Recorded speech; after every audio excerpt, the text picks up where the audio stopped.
சீரார் திருவேங்கடமே திருக்கோவலூரே, மதில்கட்சி ஊரகமே பேரகமே, பேரா மருதிருத்தான் வெள்ளரையே வெக்காவே, பேராலி தன்கால் நரையூர் திருப்புலியூர், ஆராமம் சூழ்ந்த வரங்கம், பாரோர் புகழும் பதரி வடமதுரை என்று எத்தனையோ திவ்ய தேசங்கள், 108 திவ்ய கஷேத்திரங்கள் ஸ்ரீ வைஷ்ணவ சம்பிரதாயத்திலே போற்றப்படுகின்றன. இதற்குள்ளேயும் அல்லது இது இல்லாமலும் ஸ்வயம் வியக்த கஷேத்திரங்களாக தாங்களே உருவானவைகளாக 8 திவ்ய கஷேத்திரங்கள் கொண்டாடப்படுகின்றன. அது தவிர முக்தி தரும் கஷேத்திரங்கள் என்ன அயோத்தியா, மதுரா, மாயா, காசி, காஞ்சி, அவந்திகா இது முதலான 7 கஷேத்திரங்கள் கொண்டாடப்படுகின்றன. இந்த கஷேத்திரங்களுக்கெல்லாம் பெருமை சேர்ப்பது புண்ணிய நதிகள். கங்கா, யமுனா, சரஸ்வதி, கோமதி, நர்மதா, கோதாவரி, கிருஷ்ணா, காவேரி, வைகை, தாமிரபரணி என்ன எத்தனை புண்ணிய நதிகள். இந்த நதிக்கரைகளிலே திவ்ய தேசங்கள் தோறும் பெருமான் எழுந்தருளி இருக்கிறார். ஆங்காங்கு சென்று பெருமானை தரிசித்து அவன் அனுகிரகம் பெற்று அடியார்களுடைய அருளையும் பெறுவதே நம் பாபங்களை அத்தனையும் போக்கி கொடுக்கும். பலராமர் தீர்த்த யாத்திரை புறப்பட்டார். ஒருமுறை பாரத தேசத்தை சுற்றி கொண்டு அப்போது அவர் கேள்விப்பட்டது கௌரவர்களுக்கும் பாண்டவர்களுக்கும் யுத்தம் உண்டது. அதிலே பீமசேனனும் துரியோதனனும் கதா யுத்தத்தில் ஈடுபட்டிருக்கிறார்கள். அவர்களை தடுக்க வேணுங்கிறதுக்காக நாம குருக்ஷேத்திரத்துக்கு போகணும் என்ன புறப்பட்டாருங்கிற அளவுக்கு சொன்னேன். ஆனா அதற்கு முன்பாக அவர் எங்கெல்லாம் ஒரு சுத்து பாரத தேசத்தையே பிரதட்சணமாக வந்தார் என்று நாம் பார்க்க வேண்டும். இப்ப நாம பார்த்துட்டு இருக்கிறது 79வது அத்தியாயத்தில் 8, 9வது ஸ்லோகத்திலிருந்து தொடங்கி இவர் செய்த க்ஷேத்திர யாத்திரை. அத்திரத்தைர் அனுக்யாதா கௌஷிகி மேத்ய பிராமணைஹி ஸ்நாத்வா சரோவரம் அகாத்யதா சரயுராஸ்ரவது. கௌஷிகி நதியிலே போய் நீராடினார். அங்கிருந்து சரோவரத்தை அடைந்தார். இது ஹிமாச்சலத்தில் இருக்கும் ஒரு பொய்கை. அந்த குளத்திலிருந்து சிறு இடத்திலிருந்து தான் சரையூ என்னும் நதி ஓடி வருகிறார். அதன் ஓரமாக சென்றார். அனுஷ்ணாதேன சரையும் பிரயாகம் உபகம்ய சக. அலகாபாத் என்னும் பிரயாகைக்கு சென்றார். அதுக்கு பிரயாகராஜ் என்னும் திரிவேணி சங்கமம் என்னும் பெயர். சங்கமங்கள்னால் 2-3 நதிகள் ஒன்று கூடும் இடம். அவ்விடத்துல நாம நீராடினோம்னால் எத்தனையோ நன்மைகள் ஏற்படும். அதுக்கு பக்கத்துல மாதவனுடைய சன்னதி உள்ளது. வணங்கி கொண்டால் ஸ்நாத்வா சந்தர்ப்பிய தேவாதீன் ஜகாம புலகாசிரமம். தேவர் முதலானவர்களுக்கெல்லாம் தர்ப்பணம் கொடுத்தார். புண்ணிய நதியையோ புண்ணிய கஷேத்திரத்தையோ கண்டால் எள்ளும் தண்ணீருமாக சேர்த்து நம் பித்ருக்களுக்கு தர்ப்பணம் செய்ய வேண்டும். அவர்கள் போன திதியில தான் நாம போகணும் என்பதல்ல. நாம எப்ப புண்ணிய கஷேத்திரத்தையோ புண்ணிய தீர்த்தத்தையோ பார்க்கிறோமோ அதுவே புண்ணியமான திதி. அன்னைக்கே நம் பித்ருக்களுக்கு தர்ப்பணம் செய்யலாம். தர்ப்பணத்தை முடித்து புலகாசிரமத்தை அடைந்தார். அது ஹரித்வாரம். ரிஷிகேஷ், ஹரித்வார் என்று 2 பக்கத்துல இருக்கிற திவ்ய கஷேத்திரங்கள். அங்க நாம போனோம்னால் கங்கை ரொம்ப கரபுரண்டு ஓடும். இங்க பெருமாளை சேவித்து கொண்டுதான் மேலே ஹிமாச்சலத்துக்கு ஏற போவோம். அப்புறம் தேவப்பிரயாக், அப்புறம் மேலே பிப்பல் கோட், ஜோஷிமட், அதாவது திரிப்பிரிதி, அதற்கு மேலாக பதரிகாசிரம். இதுக்கெல்லாம் கீழே இருக்கிறது ஹரித்வார், ரிஷிகேஷ். மாலை பொழுதிலே அங்க ஓடுகிற கங்கையில் ஹரிகி பௌதி என்கிற அழகான ஒரு ஹாரத்தி உற்சவம் நடக்கும். சாயங்கால வெள்ளம் அந்த ஹாரத்திய பார்த்தோம்னா திகு திகு திகுன்னு மக்கள் வெள்ளம். அந்த வெள்ளத்துக்கு நடுவுல அங்க இருக்கிற பூஜாரிகள் எல்லாம் கங்கா மாதாவுக்கு ஆராதனம் பண்ணி கங்கா மாதாவுக்கு ஜெய், கங்கா மாதாவுக்கு ஜெய் அப்படின்னு சொல்லி அவளுக்கு பல்லாண்டு பாடுட்டு மக்கள் எல்லாரிடத்திலையும் ஹாரத்தி காட்டுவார்கள். அதற்கப்புறம் அவரவர் ஆசைப்பட்டபடிக்கு தங்கள் கைகளில் அகல் விளக்கு பிடித்து அதை சிறு சிறு தொன்னை அல்லது இலையால் செய்யப்பட்ட பாத்திரம் அதில் வைத்து அதை அப்படியே கங்கையில் விடுவார்கள். நாம் ஆசைப்பட்டது நிறைவேறணுங்கிறதுக்காக அப்படி செய்வார்கள். இதெல்லாம் ஹரித்வார் ரிஷிகேஷ்ல நடக்கிறது. அங்க விழுந்து தீர்த்தமாடி கொண்டார். கோமதியும் கண்டகியும் ஸ்நாத்வார். அடுத்து கோமதி நதியை அடைந்தார். அங்கு நீராடி கொண்டார். கண்டகி நதி எல்லாரும் அறிந்தது. சால கிராமங்கள் ஓடி ஓடி வரக்கூடிய கண்டகி நதி. காலா கண்டகி, கருப்பு கண்டகின்னு கீழே இருக்கு. அதுக்கப்புறம் தான் ரொம்ப கட்டப்பட்டு மலைக்கு மேல போய் சால கிராமம் முக்தி நாத்துங்கிற திவ்ய கஷேத்திரத்தை அடைகிறோம். அங்கு கண்டகி நதி கரபுரண்டு ஓடி வருகிறது. அங்கு குளிச்சின்றார். விபாஷாம் ஷோண ஆப்ளுதாக, ஷோணா நதியை அடைந்தார். இந்த நதிக்கரையில் ஒரு நாள் இரவு முழுக்க ராமனும் லக்ஷ்மணனும் தங்கி இருக்கிறார்கள். விஸ்வாமித்திரர் ராமலக்ஷ்மணர்களை அழிச்சின் போனார், யாகத்தை ரட்சித்து கொடுக்கணுங்கிறதுக்காக. அப்ப அவர்கள் தங்கின இடம் ஷோணா நதிக்கரை. அங்கு நீராடி கொண்டார். அங்கிருந்து பீகாரத்துக்குள்ளே, இதெல்லாம் உத்தராகண்ட், அதுக்கு மேலே நேபாளம், அதுக்கு கீழே உத்தரப்பிரதேசம், அதுக்கு வடமேற்கு வடகிழக்கு திசையிலே பீகார், இப்படி ஒரு இடமா போயிட்டு இருக்கார். கயாம் கத்வா, கயை என்பதே பால்குனி நதிக்கரையில் இருக்கும் ஊர், பித்திருக்களுக்குன்னே இருக்கும் ஊர். கயாசுரனை ஒரு திருவடியாலே பெருமான் அழுத்தி அவனுடைய திருவடியை கொண்டிருக்கிறார்.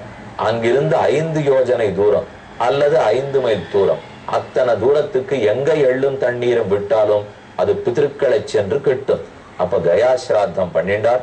பித்ருநிஷ்டுவா கங்காசாகர சங்கமே, அப்படியே கங்கை கரையோரமா நடந்து போய் வங்காளத்தை அடைந்து, கங்கை வங்காள விரிகுடாவில் சேருகிறதே, கங்கையும் கடலும் கடக்கும் இடம், அந்த இடத்துல போய் நீராடி கொண்டார்.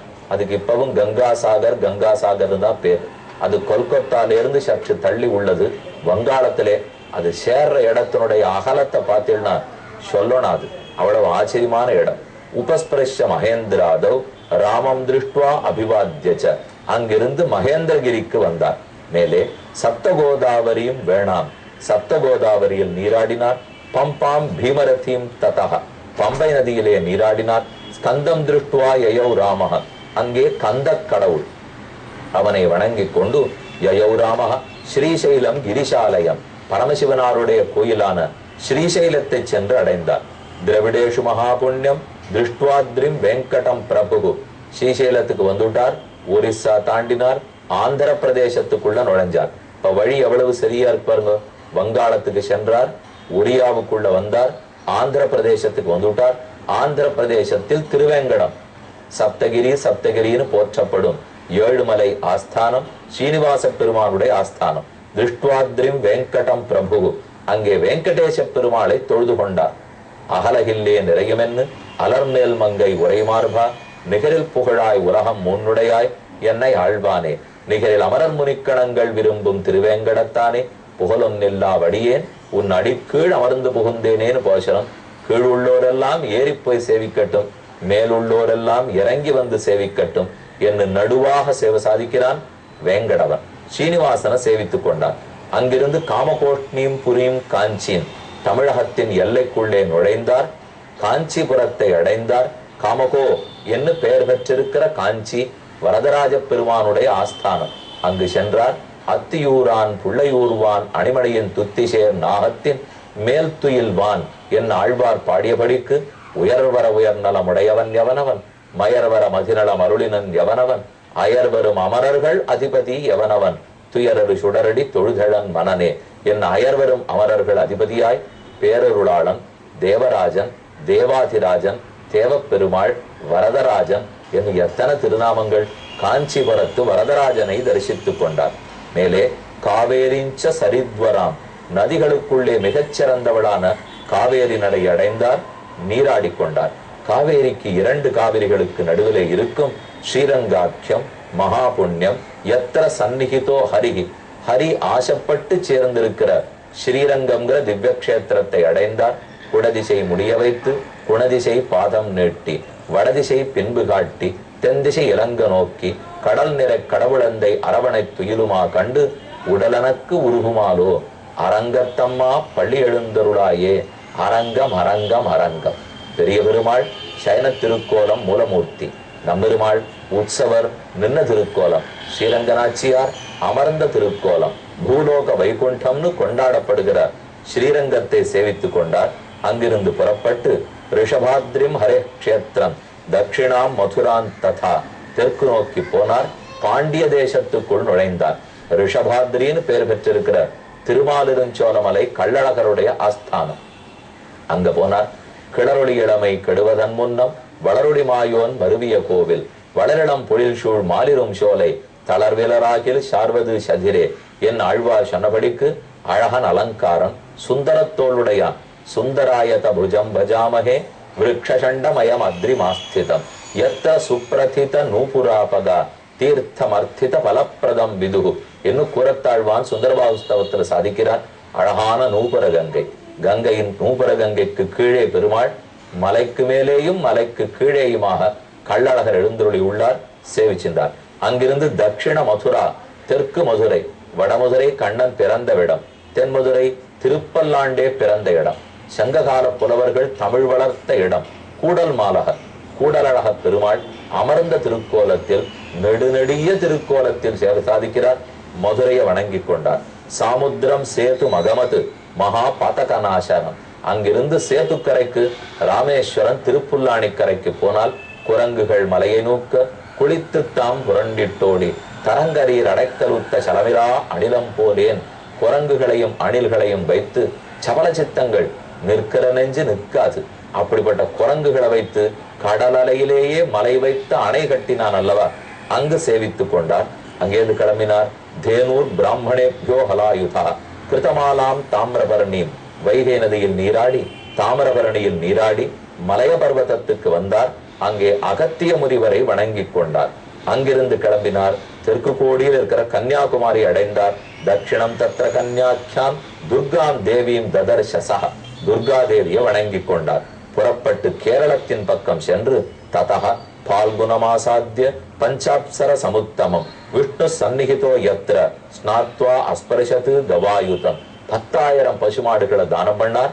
அனந்தபுர நகர் திருவனந்தபுரத்துக்கு சென்று அனந்த பத்மநாப சுவாமியை சேவித்துக் கொண்டு பல 100 பசுமாடுகளை தானமாக கொடுக்கார். அங்கிருந்து அப்படியே வடதிசை நோக்கி போய் கேரளத்தின் வடக்கு கோடி மராட்டியத்தின் தெற்கு கோடி அடைந்தார். கோகர்ணாக்கியம் சிவக்ஷேத்திரம் சாநித்தியம் எத்த தூர்ஜட்டேகே கோகர்ணம் என்னும் சிவக்ஷேத்திரத்தை சென்றார், வணங்கினார். தாபியும் பயோஷ்ணியும், தாபி என்று பயோஷ்ணி என்னும் நதி, அதில் வணங்கி கொண்டார், நீராடினார்.